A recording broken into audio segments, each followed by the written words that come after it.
Olá, Lídias, mais uma vez juntas, pastora Elisângela Guiar. Nesta hora vamos dar início, aliás, à continuidade, da leitura do livro Heroínas da Graça, de Ruth Salviano.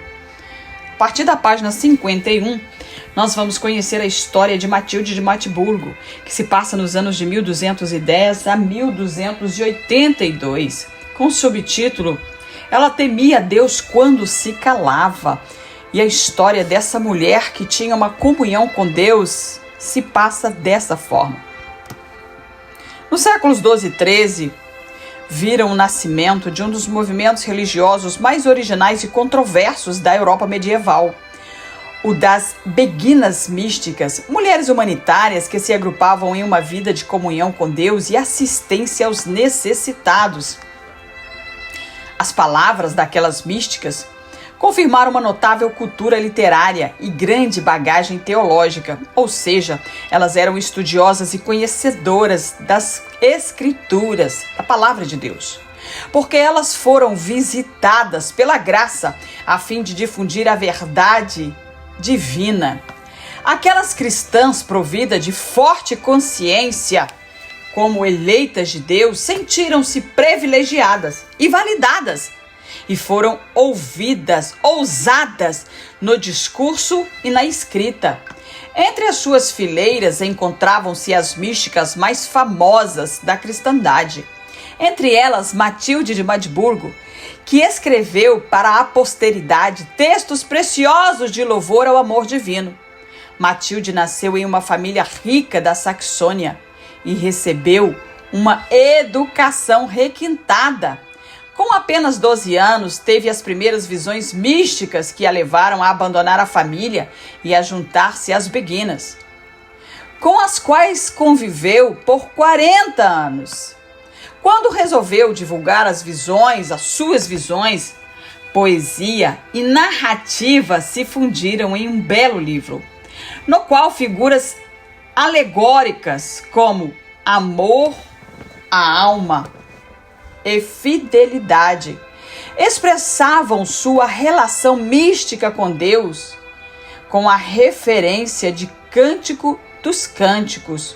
Sua obra intitulada A Luz Transbordante da Deidade, formada por 7 livros, trazia um diálogo de Deus com a alma.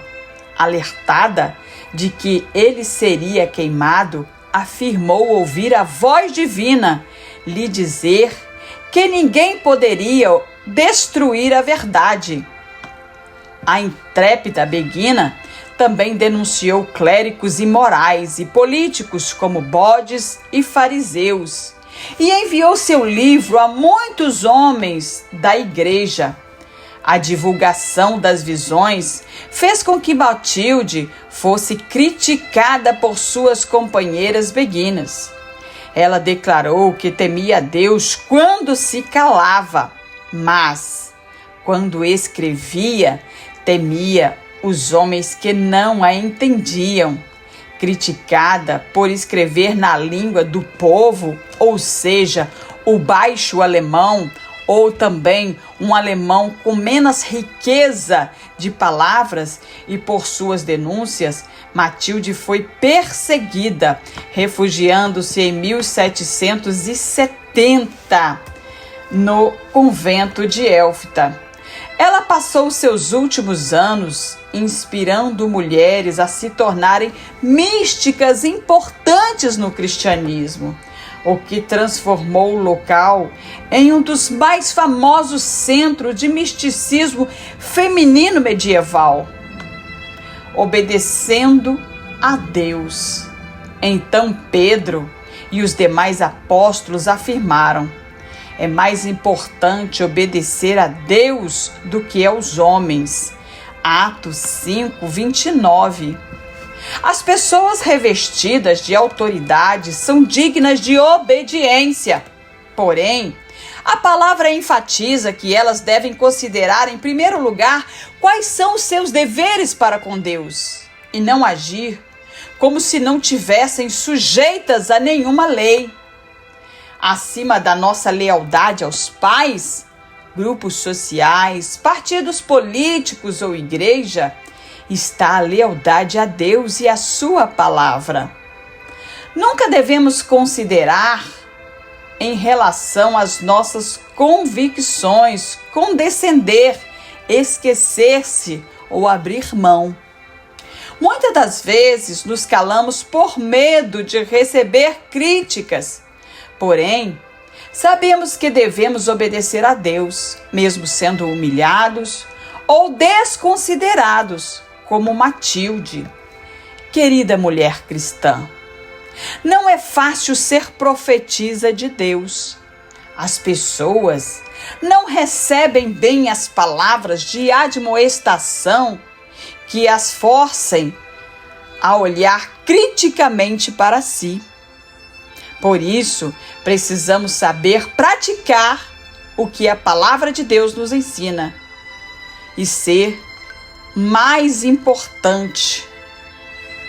Vamos orar. Querido Deus, ajude-nos a te obedecer, sem me importar com críticas infundadas sobre a minha fidelidade à tua verdade. Amém. Querida irmã, te encontro nas próximas leituras desta obra, que assim como a irmã Matilde, possamos ter uma obediência irrefutável a Deus e, sobretudo, nos colocarmos como um instrumento, como vasos na mão do olheiro. Te aguardo nas próximas leituras.